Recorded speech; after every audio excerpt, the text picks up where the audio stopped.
tunggu dulu. Sebelum nonton video lengkapnya, jangan lupa untuk subscribe ya dan klik link di bawah ini. Jangan lupa juga untuk klik tombol loncengnya. Oke? Terima kasih. Selamat menonton.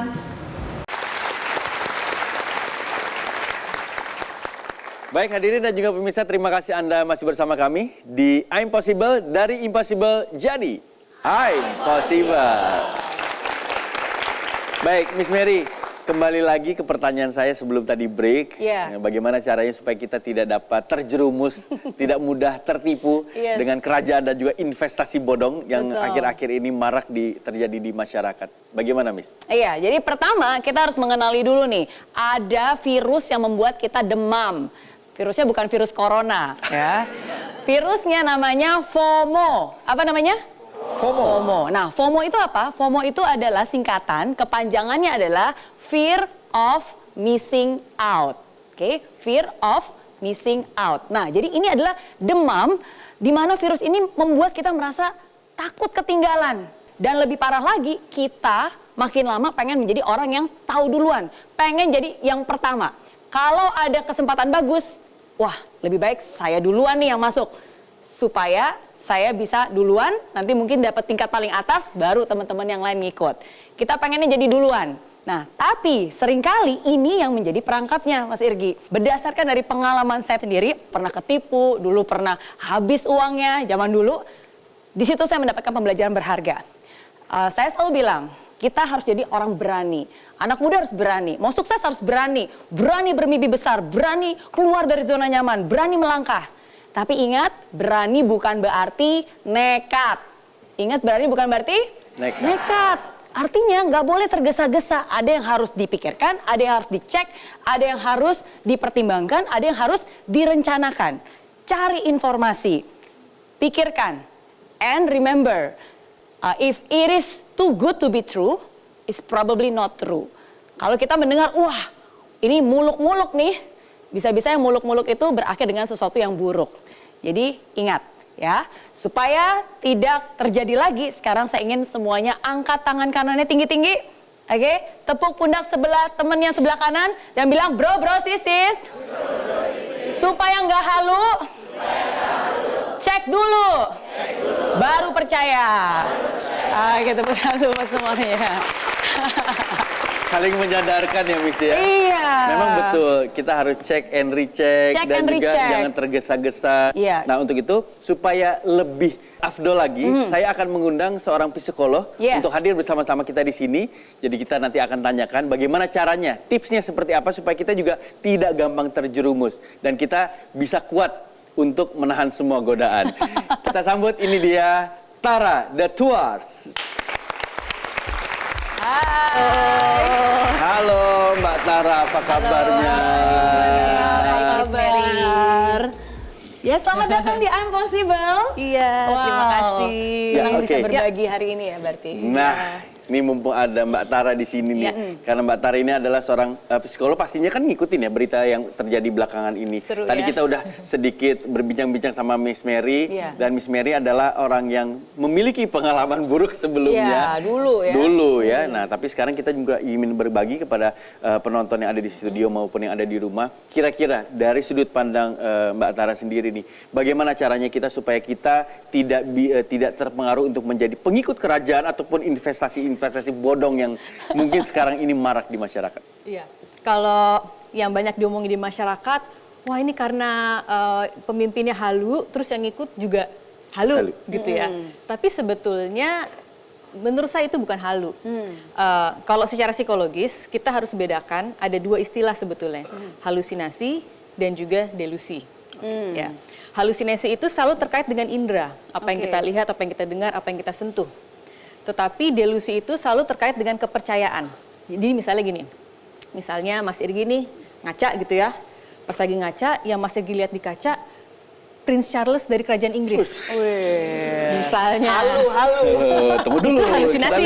Ini halu ya? Itu halusinasi. Oke, halu. Karena apa yang dilihat tidak sesuai dengan kenyataan. Kecewa deh itu.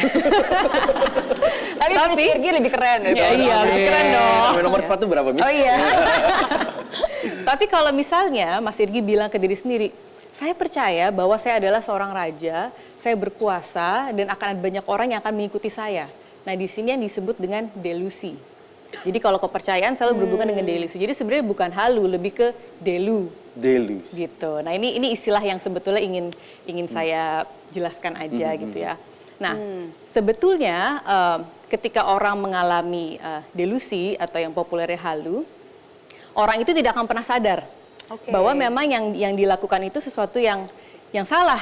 Karena memang itu salah satu dari gangguan kejiwaan. Tapi kalau orang itu sebetulnya sadar, iya saya tahu saya bukan raja, tapi saya mempergunakan ini supaya saya banyak pengikutnya. Maka itu sebetulnya tindakan penipuan. Iya, jadi itu bukan halu, bukan delu, tapi itu penipu namanya. Benar gitu.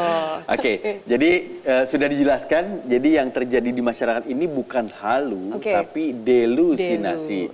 Oke, nah sekarang apa yang terjadi kepada orang-orang yang memang terpengaruh? Kan memang banyak yang bilang bahwa dan juga menganggap bahwa mereka yang menjadi pengikut ini mereka terhipnotis dengan orang-orang yang mempengaruhinya. Bagaimana komentarnya? Ya, sebetulnya mungkin istilahnya bukan terhipnotis, tetapi orang itu kalau berada dalam keadaan yang tertekan gitu ya. Tertekan tuh bisa macam-macam ya. Tertekan karena diiming-imingin uang, wah ini menggiurkan, itu kan tekanan kan? Atau tertekan misalnya disuruh sama orang sampingnya, udah kapan lagi kamu, aku juga bisa, aku berhasil, nanti kamu dapat banyak uang loh, misalnya gitu ya. Itu kan tekanan. Pada saat orang berada dalam tekanan secara psikologis, emosinya akan lebih berperan sehingga logikanya jadi tumpul. Gitu. Jadi kemampuan orang itu untuk bisa mengolah suatu peristiwa secara rasional jadinya lebih tumpul. Dia nggak lagi bisa melihat bahwa, tapi masa sih ini kan nggak mungkin, mana ada sukses yang instan. Dia tidak lagi berpikir demikian karena tekanannya sudah terlalu berat. Gitu. Jadi sebetulnya supaya teman-teman nggak gampang tertipu, harus percaya sama insting. Karena ketika ada suatu terjadi yang kita tahu tidak tepat, insting kita tuh pasti bicara. Insting kita pasti akan bilang bahwa tunggu, ini kayaknya nggak bener nih. Coba dipikirin ulang deh, ini kayaknya ada yang salah nih di sini. Tetapi ketika kita mulai meniadakan insting dan kita berada dalam keadaan tertekan, logikanya tumpul, akhirnya kita jadi nggak bisa buat keputusan. Itu sebabnya banyak cara-cara seperti ini dilakukan memang tujuannya memang menekan. Dengan cara apapun ditekan, didempet supaya orang itu membuat keputusan saat itu juga. Faktor lainnya adalah biasanya yang mengajak adalah orang yang terdekat, atasannya, sahabatnya, keluarganya. Sehingga untuk kita menolak orang-orang yang kita percaya akan lebih susah, wong kita kan kenal. Kita akan merasa, ya dia nggak mungkin bohong ya. Jadi menggunakan rasa nggak enakannya itu. Nah, kalau kita melihat sekarang adanya kasus ini tentunya kan akan menimbulkan trauma. Ada trauma yang positif dan juga trauma yang negatif. Nah, menurut Mbak Tara sendiri bagaimana nih? Maksudnya untuk trauma yang akhirnya menyebabkan jadi antipati sama orang gitu. Jadi akhirnya nggak mau menerima masukan apapun, bagaimana? Terutama biasanya sih para korbannya ya, dia akan mengalami trauma. Trauma itu tidak hanya bahwa dia mengetahui dia mengalami pengalaman yang buruk, tetapi ibarat dia dikasih harapan setinggi langit, tiba-tiba begitu tahu bahwa ini penipuan, langsung dijeblokin sebawah-bawahnya gitu kan. Ini yang menimbulkan trauma, bahwa dia jadi merasa, loh kok aku bisa ya ditipu ya, loh kok aku bisa kehilangannya, terus aku bagaimana, uangku kemana, gimana caranya aku mendapatkan uang itu lagi. Nah ini bisa menimbulkan efek psikologis yang negatif yang cukup besar gitu.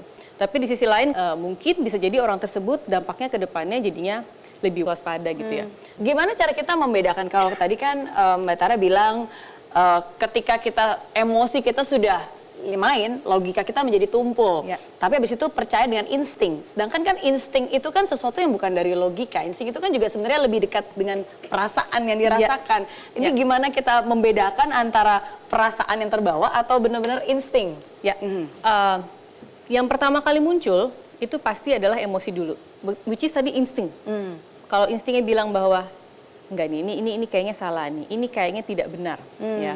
Kemudian kita dalam keadaan ditekan nih, begitu ditekan emosinya naik nih, ada rasa takut, ada rasa nggak enak, sehingga kemudian nanti otak kita berusaha untuk mencari pembenaran. Iya ya, dia nggak mungkin bohong. Oh iya benar juga ya, siapa tahu saya bisa berhasil. Nah pembenaran-pembenaran ini yang pada akhirnya akan membawa kita untuk membuat keputusan yang salah, gitu. Itu sebabnya percaya kata hati pertama kali. Nggak usah dalam kaitan bisnis deh. Ketika kita ketemu sama orang gitu ya, dan kita tahu orang ini berbuat jahat ke kita, Iya. kita kan pasti punya insting Iya. bahwa ini kayaknya nggak bener deh, orang ini kayaknya punya maksud tertentu. Cuman kadang-kadang kondisi tertekan membuat kita cari pembenaran. Ah, masa sih orang sejahat itu sama saya? Enggak lah, saya harus percaya. Akhirnya kita jadinya menyerahkan diri kita. Iya. Gitu. Jadi menurut saya sih ketika perasaan yang pertama kali itu mengambil peran, which is insting tadi, Iya. dengarkan dulu instingnya. Oke. Sebelum akhirnya otak kita berusaha untuk mencari pembenaran-pembenaran. Iya. Gitu. Dan jangan terburu-buru berarti ya. Iya, benar, jangan Harus terburu-buru. diproses. Benar. Oke. Berarti kalau gitu satu pembelajaran lagi nih yang saya dapatkan dari penjelasan Mbak Tara dan juga ini menjadi quotes untuk Anda semua malam ini. Ingat, walaupun ada banyak tawaran menggiurkan, Anda tetap harus bijak memutuskan. Jangan mudah percaya, apalagi kalau itu sudah di luar logika. Oke? Oke, baik, kita akan lanjutkan lagi. Untuk itu tetaplah bersama kami pemirsa di I'm Possible, dari Impossible jadi I'm Possible. Benar Apakah atau yang bohong? diceritakan tadi itu benar atau Kalau saya pribadi ya benar. itu benar? Iya. Benar. Iya. Tapi kok kurang meyakinkan ya?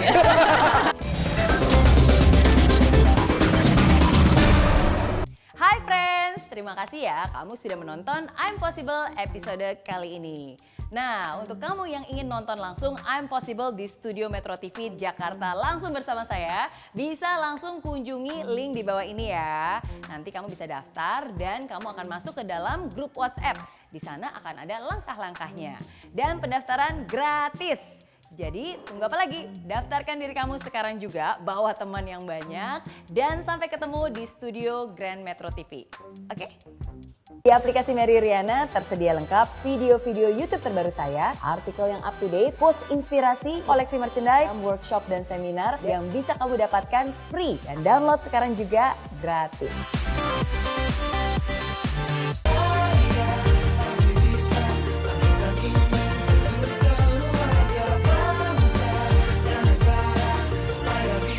Ya, laksana bumi tanpa hujan, hidup tanpa tujuan, kering dan mati tanpa hijaunya tumbuhan. Demikian kalau mimpi tak kunjung terjadi.